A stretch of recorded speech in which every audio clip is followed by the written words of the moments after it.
Hi, my name is Brandon, and I'm an alcoholic and addict in recovery. I was reading a post by a friend who is recovering from surgery right now, and this person was explaining that they are going through some pretty intense emotions that they do not understand. And this is a person who isn't very outwardly emotional, but after their surgery, during aftercare, they're crying at a drop of the hat. They're feeling all of these incredibly intense, sad emotions, and they were having a hard time figuring out what was going on. And they went to find some support for that, and were told by several people this is probably an effect of just all the chemicals that are going through you in terms of the large amount of anesthesia that you had to have for the surgery, some of the other drugs that you were given to cope with pain after the surgery, and all the other chemicals that have been introduced into your body after what really is a traumatic type of surgery.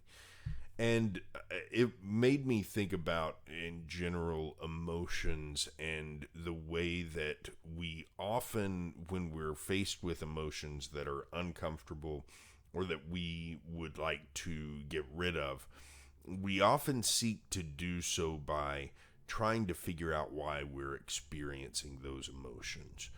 And sometimes that's helpful, but there are times where it's appropriate to accept that we don't know why we're feeling the way that we're feeling.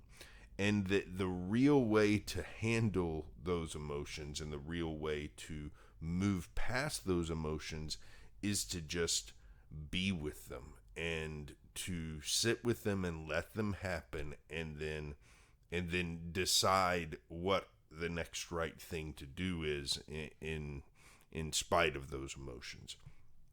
And someone at a meeting I was at the other night mentioned this, and they said they were feeling very discontented, very agitated, even to a point where it started to frighten them a little bit, because they're somewhat early in recovery, and they realized this could be the beginning of a cycle back into using. And so they locked themselves in their apartment, and they sat and were with the emotion that they had.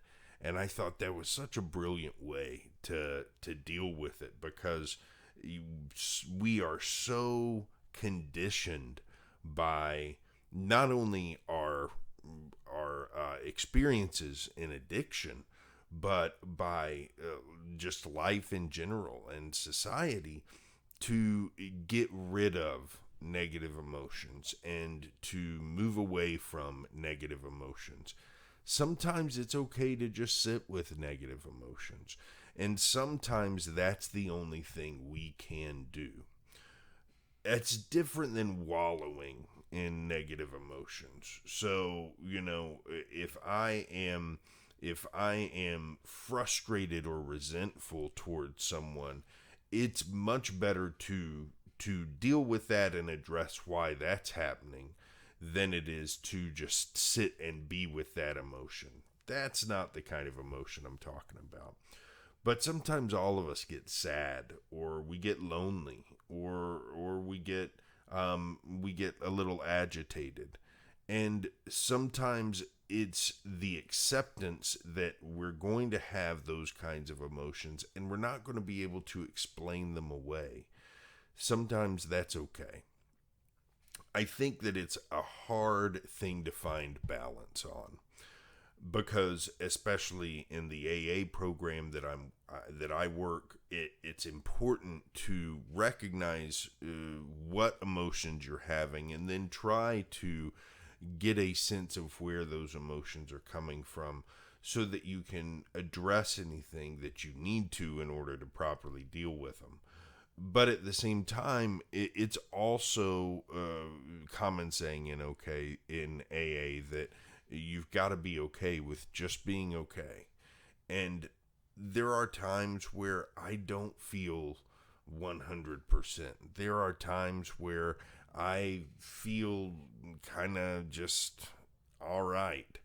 And I would rather feel great all the time, but at the end of the day, I don't think that that's really the way that we as human beings are designed to be. We're not designed to be great all the time. And there have to be times for us to truly enjoy and appreciate those great times.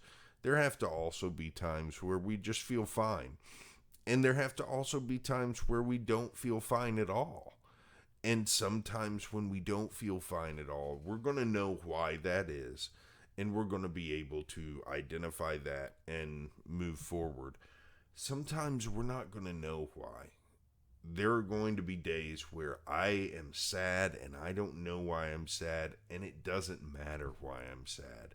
And it's okay that I'm sad, and I should just be sad and yet not let that sadness dictate my behavior. And I think that's the final key, is that, when we allow ourselves to experience emotions, it's one thing to allow yourself to experience the emotion. It's another thing to allow that emotion to dictate your behavior.